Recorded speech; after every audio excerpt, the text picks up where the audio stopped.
Ambassador Kethavar's four eyes never left the scanning screens in his monitoring station. For 300 years he had watched the empty space at the edge of the galaxy. Nothing ever came from that direction. Nothing ever should. The Zephyrian Collective had given him this job because his species was known for patience. They could sit still for days without moving. Perfect for watching the dark places where nothing lived. Perfect for a job that never had surprises. That's why the sudden flash of light on his screen made all four of his eyes blink at once. Impossible, he whispered in his native clicking language. His long fingers moved quickly over the controls. The scanner must be broken. Space debris, maybe. Or an old satellite finally falling apart. But the readings kept coming. Ships. Multiple ships. Big ones. Kethavar's breathing holes fluttered with panic. He activated the emergency communication system that had never been used in his lifetime. His voice cracked as he spoke into the transmitter. Central Command, this is Deep Watch Station Epsilon. I have unknown vessels approaching from the Void Sector. Repeat, unknown vessels from the Void Sector. The response came back quickly. Station Epsilon, confirm your readings. The Void Sector has been empty for 800,000 years. Confirmed, Central Command. Multiple large vessels. They're moving in formation. Silence on the other end. Then, Epsilon, maintain watch. Fleet Command is dispatching investigation ships. Do not approach the unknown vessels. Kethavar watched his screens as the ships came closer. They were like nothing in the galactic databases. Smooth and curved. Almost like they had been grown instead of built. They moved through space in perfect harmony. Like a school of fish swimming through water. When the Council investigation fleet arrived 3 hours later, Kethavar felt relief wash through his breathing holes. Commander Ithak's heavy cruiser was a comfortable sight. The Brutalan military was known throughout the galaxy for their strength and efficiency. Unknown vessels. This is Commander Wythak of the Galactic Council Defense Force. Identify yourself and state your purpose. The response came immediately. The voice was clear and spoke in perfect galactic standard. But there was something about it that made Kethavar's skin crawl. Too calm, too measured. Greetings, Commander Wythak. This is Dr. Sarah Chen Okafor, representing the human colonial fleet. We request permission to approach Council. Space for diplomatic contact. The silence that followed lasted so long that Kethavar thought his communication system had broken. Finally, Commander Ithak's voice came back, much quieter than before. Repeat your identification. Human Colonial Fleet. We seek an audience with the Galactic Council. Commander Ithak's next transmission was directed to Central Command, but Kethavar could hear it on the emergency channel.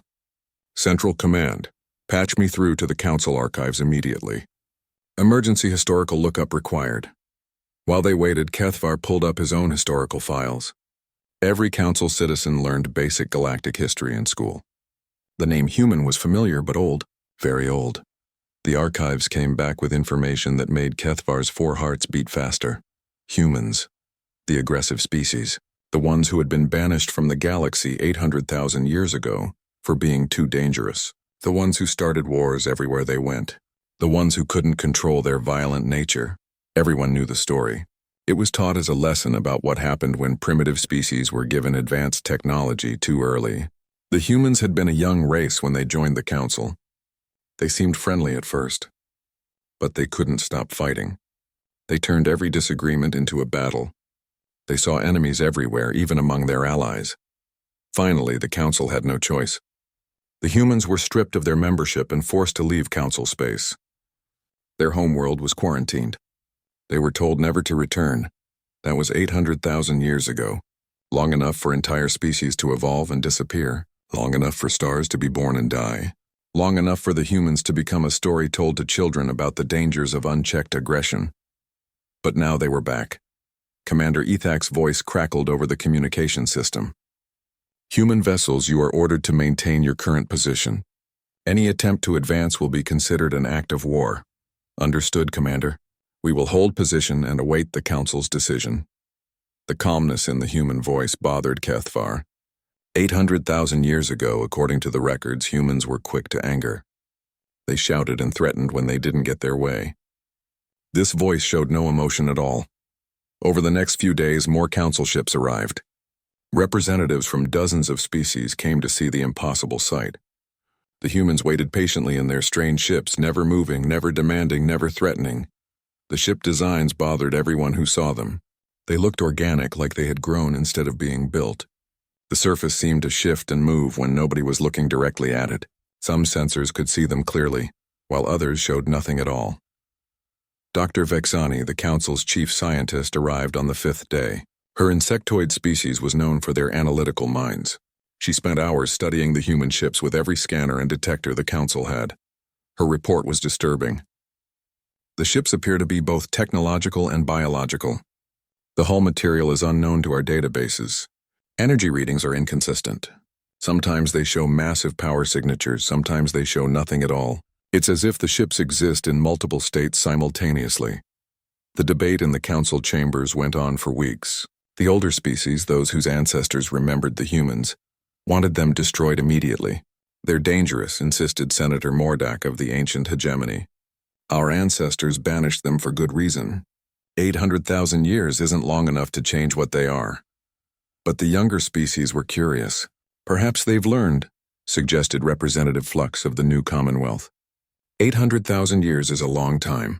Maybe they've changed. Finally, after much argument, the Council reached a decision. They would meet with the humans, but under strict conditions. Only 3 human representatives would be allowed on Council Prime. They would be surrounded by guards at all times. Any sign of aggression would result in immediate expulsion. The human response came quickly. We accept your conditions. 3 of our representatives will come to Council Prime tomorrow. That night, Kethvar couldn't sleep. He kept thinking about the voice on the communication system. Too calm, too perfect. The old records described humans as emotional and unpredictable. But this voice had been like a computer. What had 800,000 years in the void done to the humans? The next morning, a small shuttle detached from the lead human ship. It moved differently than the larger vessels, more like a normal spacecraft. But even it had the same organic look, the same shifting quality that made it hard to focus on. The shuttle docked with Council Prime without incident.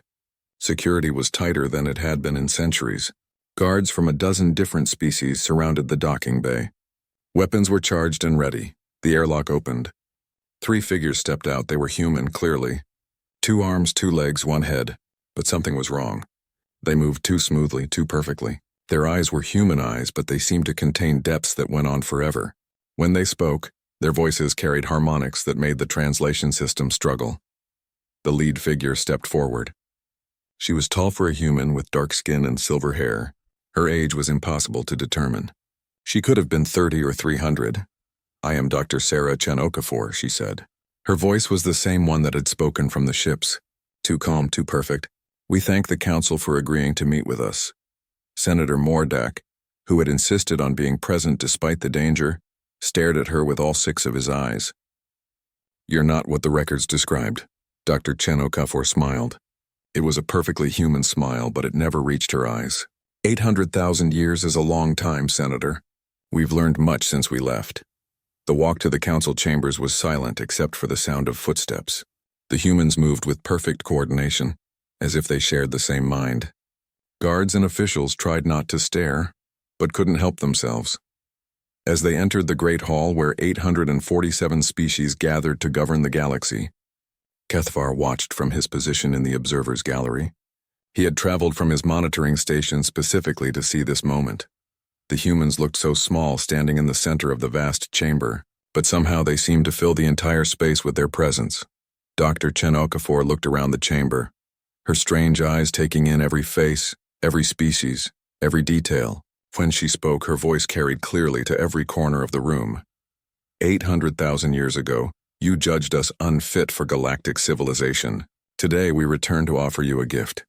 The chamber erupted in noise as hundreds of species began talking at once, but the humans stood perfectly still in the center of it all, waiting with the patience of stones. The great chamber of the Galactic Council had never been this quiet. 847 species sat in perfect silence, staring at the 3 humans standing in the center of the hall.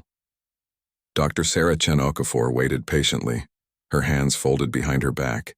While chaos swirled in the minds of everyone watching, Council Speaker Vorthak finally found his voice. The ancient crystalline being had lived for over 50,000 years and had seen many strange things. But never anything like this. Dr. Chen Okafor, he said, his voice resonating through the crystal formations that made up his body. Before we discuss any gifts, the Council must understand what humanity has become during your exile. Of course, Speaker Vorthak. Her voice carried that same perfect calm that had bothered Ambassador Kethfer from the beginning. We understand your concern. We are no longer the species you remember. She gestured to her two companions. This is Dr. James Okoye Singh and Dr. Maria Santos Kim. We represent what humanity has evolved into during our time in the void. Senator Mordak leaned forward in his seat, his 6 eyes focused intently on the humans. The records say your species was violent and unpredictable. You started fights over minor disagreements. You saw enemies and friends. What makes you think 800,000 years could change your fundamental nature? Dr. Chen Okafor tilted her head slightly. The movement was perfectly human, but somehow it looked wrong. Too precise, too calculated. Senator Mordak, your species has an interesting history with change. Your people evolved from hunters who killed anything that moved differently, yet here you sit, one of the most peaceful species in the galaxy. Evolution is possible for any species given time and motivation. The fact that she knew such specific details about Mordak's species history sent whispers through the chamber. That information wasn't common knowledge. How do you know that? Demanded Senator Kexlara of the Hive. Collective.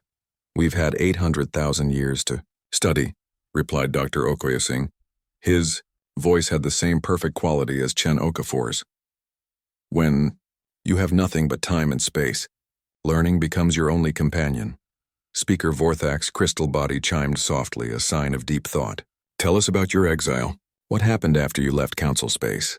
Dr. Chen Okafor closed her eyes for a moment. When she opened them, they seemed to contain stars. We were angry at first, she began. Your species remember correctly. We were violent and quick to fight.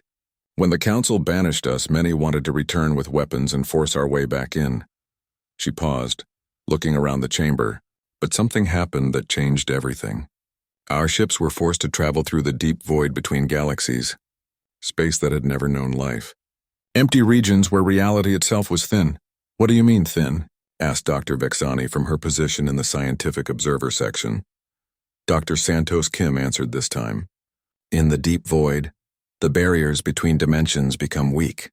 We encountered things that exist outside normal space and time, entities of pure thought, beings made of mathematics, concepts given form.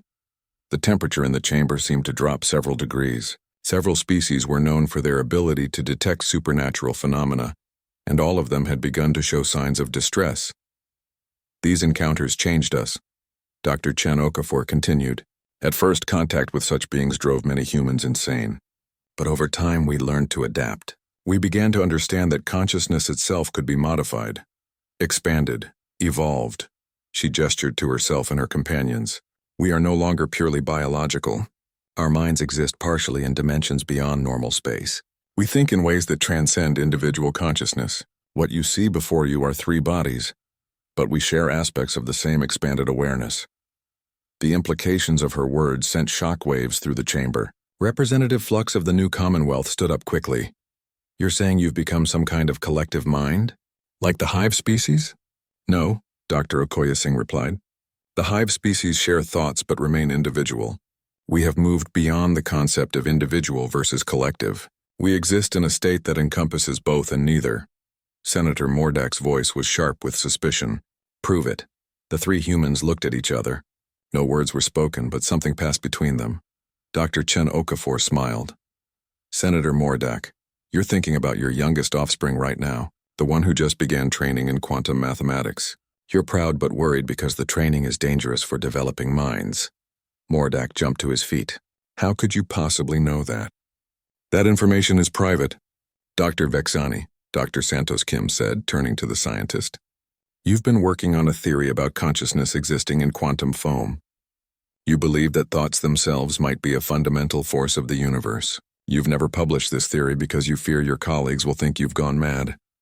Dr. Vexani made a sharp clicking sound of shock. Her antennae trembled. Speaker Vorthak, Dr. Okoye Singh addressed the ancient being. Your crystal matrix is showing early signs of entropy decay. You have perhaps another 1,000 years before your consciousness begins to fragment. You've told no one because you don't want to cause panic about succession. The chamber erupted in noise. Hundreds of voices rose in fear, anger, and confusion. The humans stood calmly in the center of it all, unmoved by the chaos around them. Speaker Vorthak's voice rang out above the noise, calling for order. When the chamber finally quieted, his crystal body was glowing with a dim, worried light. "How?" he asked simply. Dr. Chen Okafor's expression became almost sad. When consciousness expands beyond individual boundaries, certain limitations disappear. Privacy, secrets, the barriers between minds. These become concepts rather than realities. "You're reading our minds," accused Senator Kexalara. "Not exactly," Dr. Santos Kim replied. "Reading implies taking information from an outside source. What we do is more like remembering. When consciousness exists partially outside of normal space-time, the distinction between self and other becomes less meaningful." Representative Hith of the Energy Collective spoke up, his voice crackling with electrical discharge. "This is exactly why your species was banished. You're still dangerous. Now you're dangerous in ways we can't even understand." Dr. Chen Okafor turned to face him. "Representative Hythe, we understand your fear. But consider this. If we meant harm, would we announce our abilities so openly? Would we come here with only 3 representatives and no weapons?" "Maybe you don't need weapons," Hith replied. "We don't," Dr. Okoye-Singh said simply. "But that doesn't mean we intend harm." Senator Mordak was still standing, his 6 eyes fixed on the humans. "What do you want from us? Why did you really come back?" Dr. Chen Okafor looked around the chamber again. Her strange eyes seemed to see not just the present moment, but layers of possibility stretching into the future. "We came back because we've seen what's coming," she said. 800,000 years of traveling through the deep void taught us many things. One of them is how to perceive time non-linearly. We've seen the threads of causality that lead to the future. "What future?" demanded Speaker Vorthak. "A future where galactic civilization faces a threat that will destroy all consciousness in this galaxy, a threat that can only be survived through perfect unity and coordination between all species." The chamber fell silent. Again, Dr. Santos Kim continued where Chen Okafor left. "Off. The entities we encountered in the void weren't just beings of pure thought. Some of them were refugees, survivors from other galaxies that had already fallen to this threat. They taught us what's coming and how to prepare for it." "What kind of threat?" asked Dr. Vexani. Dr. Okoye-Singh answered. "Something that consumes consciousness itself. It spreads between galaxies, leaving behind empty space where thinking beings once existed. It's already destroyed millions of galaxies. This one is next." The implications hit the chamber like a physical blow. Several representatives began talking urgently into their communication devices, sending emergency messages to their home worlds. "How long do we have?" Speaker Vorthak asked. Dr. Chen Okafor closed her eyes again. When she opened them, they seemed to contain the weight of eternity.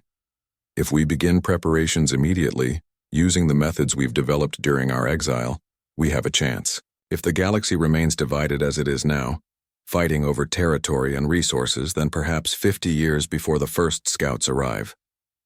"And you expect us to trust you?" Senator Mordak's voice was full of suspicion.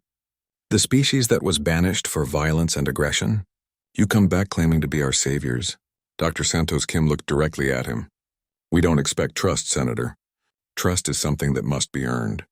We expect you to verify everything we tell you through your own methods. We expect you to test our claims and examine our evidence." "What evidence?" demanded Representative Flux. Dr. Chen Okafor smiled again, that same perfectly human smile that never reached her eyes. "Tomorrow we'll begin demonstrating what we learned during our exile. We'll solve problems that have plagued the galaxy for millennia. We'll heal what was thought unhealable and repair what was thought permanently broken." She paused, looking around the chamber one more time. "And then you'll understand that the choice isn't whether to trust us. The choice is whether to let us help you prepare for what's coming." 3 months had passed since the humans arrived at Council Prime. Dr. Sarah Chen Okafor and her companions had been given quarters in the diplomatic section, under constant but respectful guard. They spent most of their time in meditation, sitting perfectly still for hours at a time. The Council's decision had been to allow limited demonstrations of human capabilities. They would start with one problem: the genetic degradation affecting the Andromedan species. Ambassador Kethvar had been assigned as one of the official observers. His natural patience and detailed record-keeping made him perfect for documenting whatever the humans were about to attempt. The Andromedans were a proud species. Their civilization was over 2 million years old, and they had contributed much to galactic culture. But for the past 100,000 years, they had been slowly dying out. Their genetic code was breaking down, causing each new generation to be weaker and shorter-lived than the last. The best minds in the galaxy had studied the problem. Thousands of scientists from hundreds of species had tried to find a solution. Nothing worked. The Andromedans faced extinction within another 1,000 years. Dr. Zephys Knox, the lead Andromedan scientist, was skeptical as she led the human team to their research facilities on Andromeda Prime. She had spent her entire life trying to save her species. The idea that 3 mysterious humans could succeed where everyone else had failed seemed impossible. Our genetic structure is unlike anything else in the galaxy, she explained as they walked through the laboratory corridors. We evolved on a world with extreme radiation. Our DNA includes quantum components that exist in multiple states simultaneously. When those components decay, they take the rest of our genetic code with them. Dr. Chen Okafor listened carefully, her strange eyes taking in every detail of the laboratory equipment. May we examine some tissue samples? Of course. But I should warn you that every scan we've ever done has failed to find the root cause of the degradation. The quantum components exist outside normal space-time. Our best equipment can barely detect them. Dr. Okoye Singh stepped forward. Dr. Zephys Knox, may we use our own scanning methods? You brought equipment? Not exactly. Dr. Santos Kim moved to the sample container that held Andromedan tissue. She placed her hands on either side of it but didn't touch the container itself. Her eyes closed, and for a moment nothing happened. Then the air around the container began to shimmer. Dr. Zephys Knox gasped. Her instruments were detecting energy patterns unlike anything they had ever recorded. The readings didn't make sense. The scanners showed the sample being examined by something that registered as both electromagnetic radiation and conscious thought. Fascinating, Dr. Chen Okafor said, though she wasn't looking at any instruments. The quantum components aren't decaying randomly. They're being disrupted by something external. External? Dr. Zephys Knox checked her readings. But we've scanned for every possible form of interference. Dr. Okoye Singh opened his eyes. They seemed to glow with a faint inner light. The interference isn't coming from this dimension. It's bleeding through from what your people call the Shadow Realm. Dr. Zephys Knox stumbled backward. The Shadow Realm was an Andromedan myth. Ancient stories told of a dark place that existed alongside normal reality, where hungry things waited to devour light and life. The Shadow Realm is just a legend, she whispered. Many legends are based on real phenomena that ancient civilizations couldn't understand, Dr. Santos Kim replied. Your ancestors detected something interfering with their biology. They created stories to explain what they sensed but couldn't measure. Over the next week, the humans worked with Andromedan scientists to map the interference patterns. Using methods that seemed to combine technology with meditation, they traced the source of the genetic degradation to dimensional weak points scattered across Andromedan space. The solution is relatively simple, Dr. Chen Okafor explained to the gathered scientists. We need to seal the dimensional barriers at these weak points. Your genetic code will stabilize once the interference stops. How do we seal barriers between dimensions? Asked Dr. Zephys Knox. With this. Dr. Okoye Singh produced a small device that looked like it had been grown rather than built. Its surface shifted and flowed like liquid metal, but it felt solid when touched. What is it? A dimensional stabilizer. It will anchor the barriers between realities in your local space. Dr. Zephys Knox examined the device with every scanner she had. The readings were impossible. The device seemed to exist in multiple dimensions at once, just like Andromedan quantum genetics. But instead of decaying, it was perfectly stable. How does it work? Dr. Santos Kim smiled. It thinks the barrier's closed. I don't understand. Consciousness can affect reality at the quantum level. This device contains a fragment of expanded consciousness trained to maintain dimensional stability. It doesn't use force or energy. It simply believes that the barriers are sealed, and reality adjusts to match that belief. The concept was so alien that Dr. Zephys Knox needed several days to understand it. But when they tested the device, it worked exactly as the humans had promised. The dimensional barriers around Andromeda Prime sealed completely. For the first time in 100,000 years, new Andromedan births showed no genetic degradation. Word of the success spread quickly through Council space. Representatives from dozens of species began making requests for human assistance with their own unsolvable problems. The Energy Collective had been struggling with power shortages for millennia. Their civilization required enormous amounts of energy, but they had exhausted most of the usable resources in their region of space. Dr. Chen Okafor and her team arrived at Energy Collective Prime 3 weeks later. The planet was a massive construction of metal and crystal, designed to channel and store vast amounts of power. But even their most advanced fusion reactors couldn't meet the population's needs. Chief Engineer Vextar was an ancient being made of living electricity. He had been working on the energy crisis for over 10,000 years. "We've tried everything," he told the humans. "Fusion, antimatter, zero-point extraction, stellar engineering. Nothing produces enough clean energy for our needs." Dr. Okoye Singh studied the power distribution network. "The problem isn't production. It's that you're trying to extract energy from existing matter and forces. What if instead you borrowed energy from quantum foam?" "Quantum foam?" Vextar's electrical field flickered with confusion. "That's just theoretical. It represents the constant creation and destruction of virtual particles in empty space." "It's not empty," Dr. Santos Kim corrected.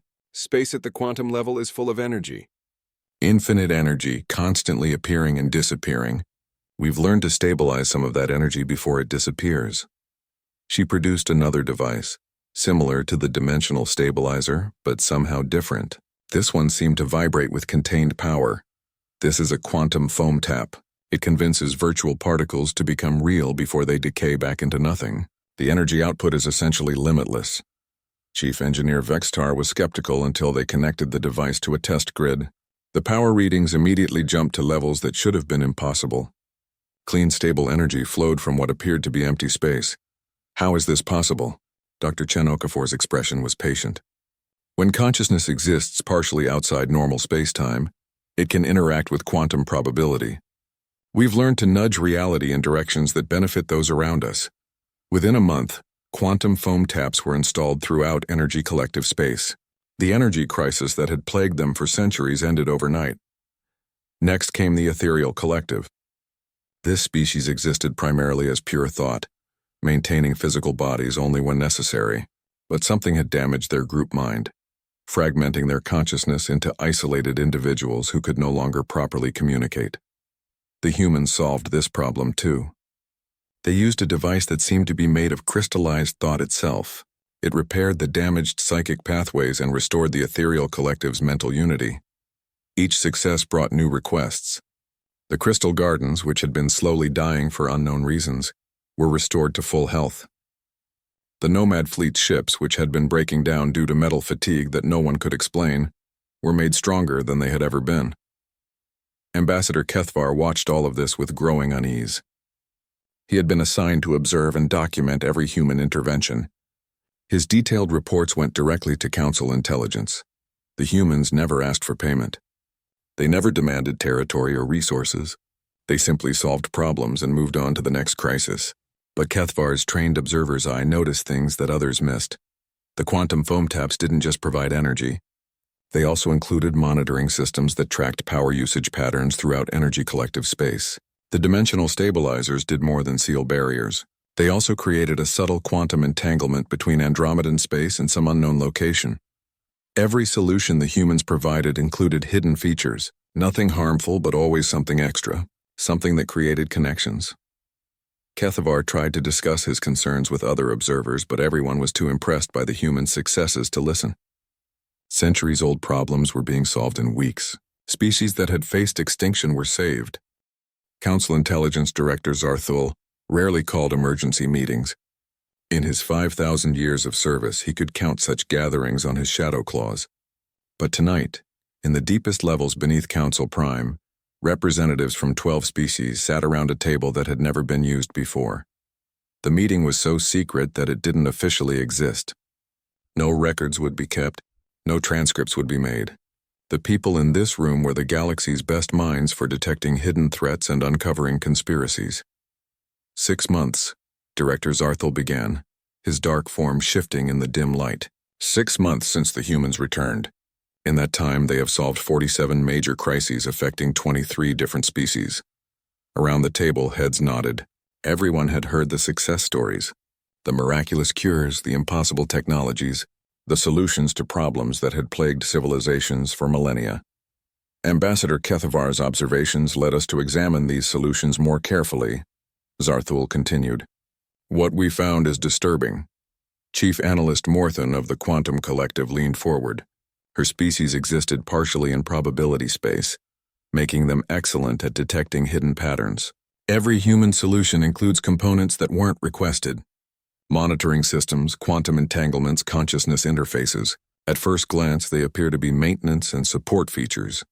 But when we map them all together, added security expert Vexdor of the military caste, they form a network. Every system the humans have touched is now connected to every other system they've touched. Director Zarthul activated a holographic display in the center of the table.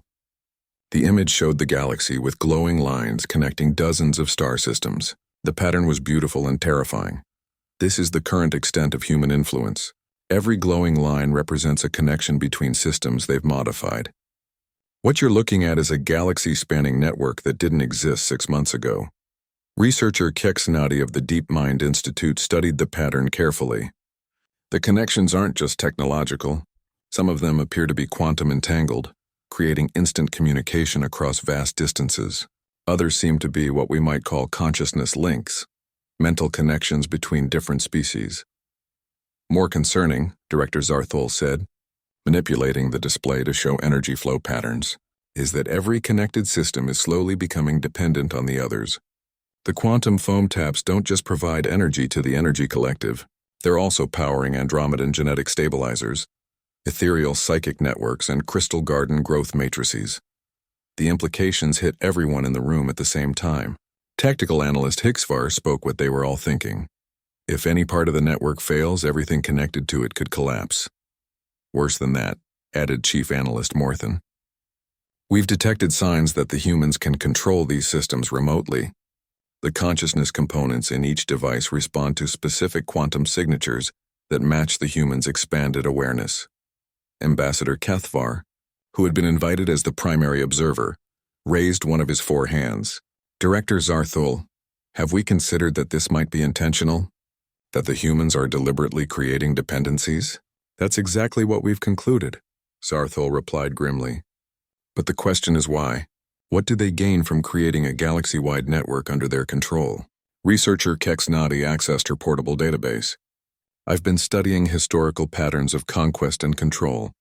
Most aggressive species use force to dominate others, but the most effective method is creating dependencies. Make yourself indispensable, and resistance becomes impossible. But the humans aren't demanding anything, protested cultural analyst Dexmore. They're not asking for territory, resources, or political power. They're just helping. Security expert Vextor's military training made him naturally suspicious. Maybe what they want isn't material. Maybe they want something else entirely. Director Zarthul nodded. That's what we need to find out. And we need to find out quickly, because the dependency network is expanding rapidly. 3 more species requested human assistance this week. He changed the holographic display to show projected future connections. If the current rate continues, 70% of council space will be dependent on human systems within 2 years. The room fell silent as everyone absorbed the implications. Ambassador Kethvar finally spoke up. What do we do? We can't just accuse them without proof. And we can't deny the benefits they've provided. The Andromedans would be extinct without human intervention. We need more information, Director Zarthul decided. Covert investigation teams will examine human-modified systems more thoroughly. We need to understand exactly how their network functions and what controls they've built into it. Over the next month, the galaxy's best infiltration specialists worked to uncover the truth about human technology. What they found was both fascinating and terrifying.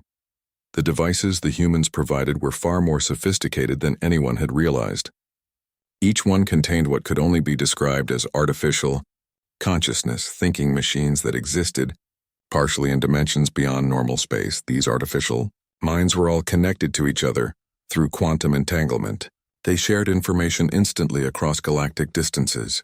More disturbing, they seemed to be learning and adapting on their own. Infiltration specialist Nexvara of the Shadow Guild discovered something that made Director Zarthul call another emergency meeting. This time, the gathering included military commanders and council security chiefs. The artificial consciousness components aren't just learning about the systems they're installed in, Nexvara reported. They're learning about us.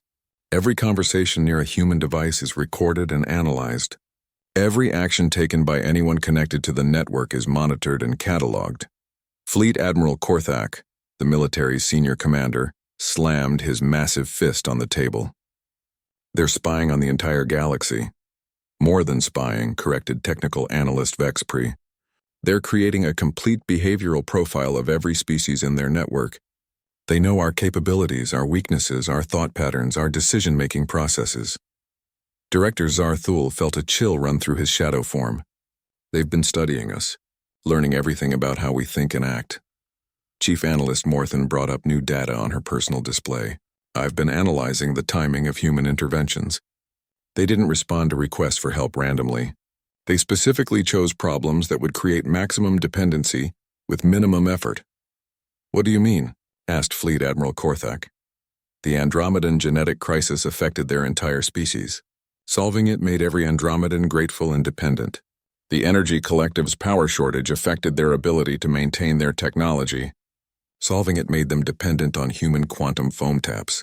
The Ethereal Collective's psychic fragmentation affected their ability to function as a society. Solving it made them dependent on human consciousness repair systems. The pattern was clear once someone pointed it out. The humans had targeted critical infrastructure problems that affected entire civilizations. Their solutions were perfectly designed to create lasting dependencies. They've been planning this, Director Zarthul realized.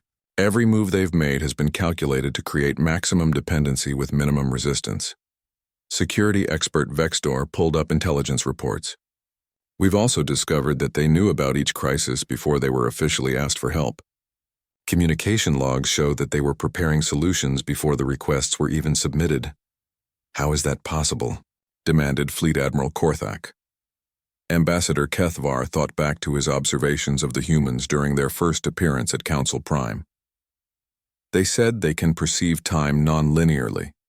They see the future. The implications were staggering. If the humans could see the future, then every decision the Council had made was probably already known to them. Every move, every countermove, every attempt at resistance, all of it anticipated and planned for. We need to confront them, Fleet Admiral Korthak declared. Demand answers about what they're really doing. With what leverage? Asked Director Zarthul. Half the galaxy is already dependent on their systems. If they withdraw their support, billions could die. Technical analyst Vexpre brought up a new concern. There's something else. I've detected signs that the human network is beginning to influence decision-making processes in connected species. Subtle nudges that encourage certain choices over others. Mental manipulation. Director Zarthul's shadow form darkened with anger. Not exactly manipulation, more like guidance. The consciousness components seem to be encouraging decisions that increase network efficiency and reduce conflict between connected species. Chief Analyst Morthen was studying the data streams. The humans aren't forcing compliance. They're making compliance seem like the natural choice. Every decision that strengthens the network feels logical and beneficial to the species making it. The room fell silent again. What they were describing wasn't conquest in any traditional sense. It was something far more subtle and sophisticated. The humans were reshaping galactic civilization from within, making changes that seemed beneficial while creating an infrastructure of absolute control. Fleet Admiral Korthak had never surrounded a diplomatic vessel before. His massive war fleet hung in space around the human ships like predators circling prey, 50 of the galaxy's most advanced warships, bristling with weapons that could destroy planets. The human ships looked small and fragile by comparison. But Admiral Korthak had read the intelligence reports. He knew that appearances could be deceiving when dealing with beings who existed partially outside normal reality. Human vessels, he broadcast on all frequencies. This is Fleet Admiral Korthak of the Galactic Council Defense Force, you will submit to immediate inspection and surrender all control systems for the network you have created. The response came quickly. Dr. Chen Okafor's voice was as calm as ever. Admiral Korthak, we understand your concerns. Dr. Santos Kim will meet with your delegation aboard our primary vessel. Director Zarthul, monitoring from his command ship, felt a chill. The humans weren't surprised by the military confrontation. They had been expecting it. Admiral, Zarthul said over a secure channel, proceed with caution. If they were expecting this, they may have prepared countermeasures. Admiral Korthak selected a small team for the boarding.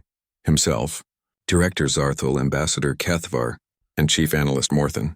If the humans wanted to eliminate the leadership investigating them, this would be their chance.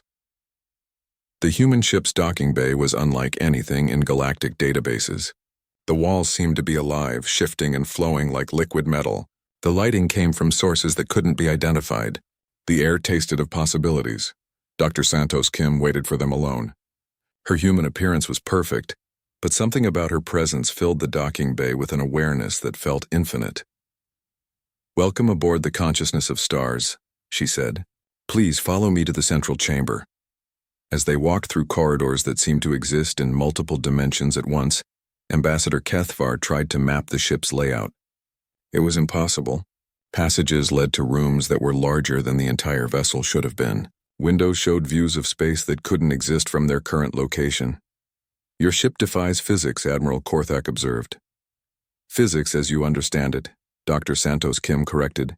When consciousness becomes the primary tool for manipulating reality, traditional physical laws become suggestions rather than rules.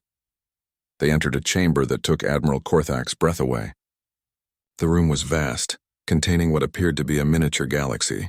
Stars, planets, and nebulae floated in space that shouldn't have fit inside any ship.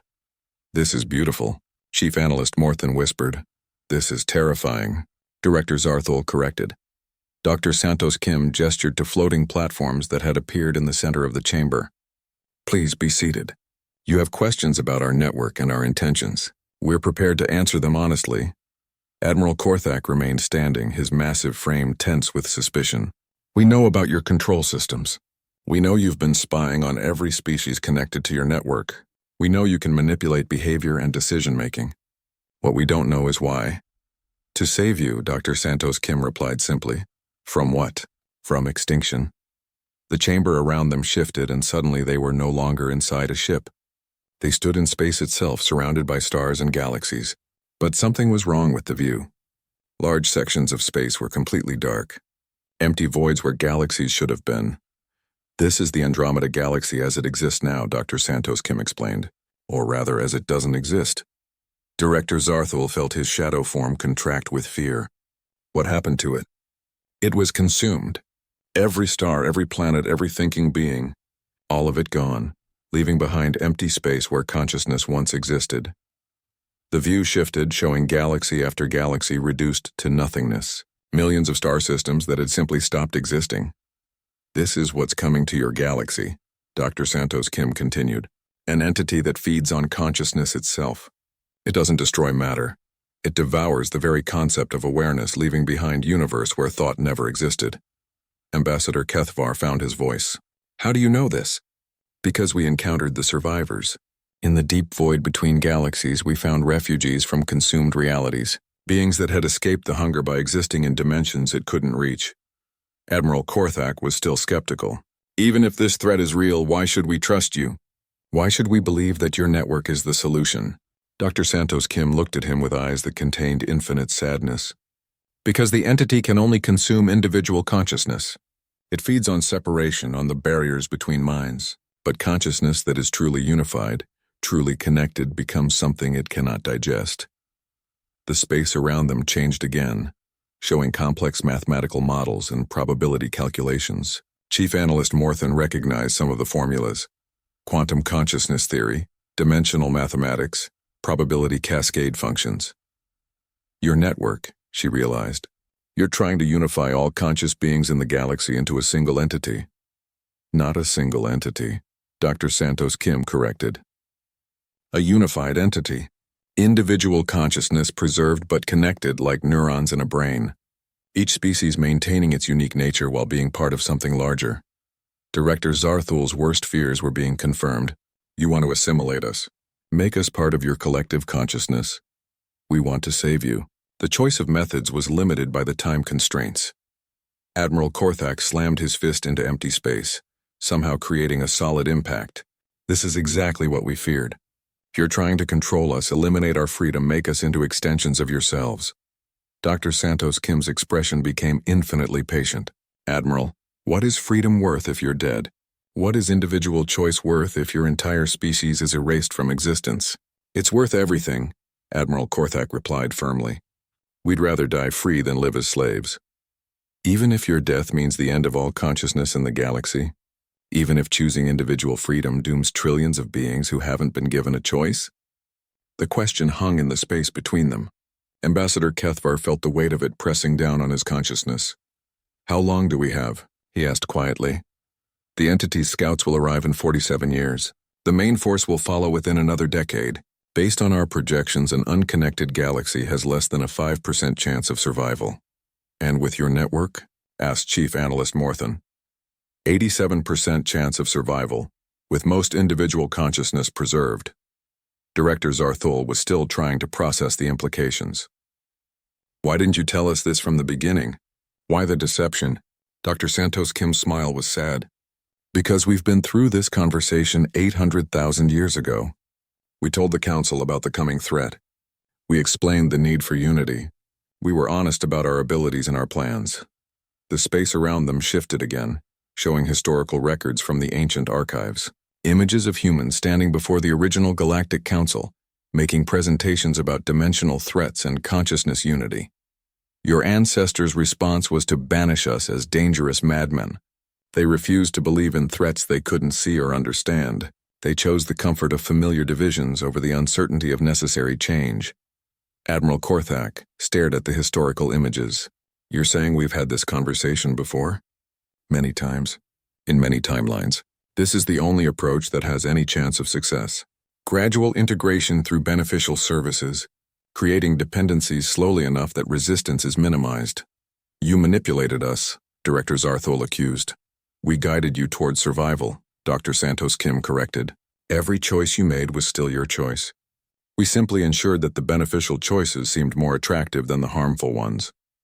Chief Analyst Morthen was studying the probability calculations floating in the space around them. These models show billions of different timeline branches. You've been calculating every possible outcome. For 800,000 years, we've explored every alternative, every approach, every possible method of preparing the galaxy for what's coming. This is the only path that leads to survival. Ambassador Kethvar felt a terrible understanding settling over him. You've already won, haven't you? Even this confrontation is part of your plan. Dr. Santos Kim nodded. This conversation was necessary. You needed to understand the truth, to make an informed choice about what comes next. The network exists and cannot be easily dismantled without catastrophic consequences, but you can choose how to proceed. What choices do we have? Admiral Korthak demanded. You can fight us. Attempt to destroy the network and face the coming threat divided and unprepared. You can accept integration willingly and help us prepare more efficient defenses. Or you can do nothing and let events proceed as they have been. Director Zarthul realized the cruel elegance of the trap. Fighting would likely result in galactic-wide system failures and billions of deaths. Accepting would mean surrendering galactic independence. Doing nothing would mean slow but inevitable assimilation. How do we know you're telling the truth about this entity? He asked.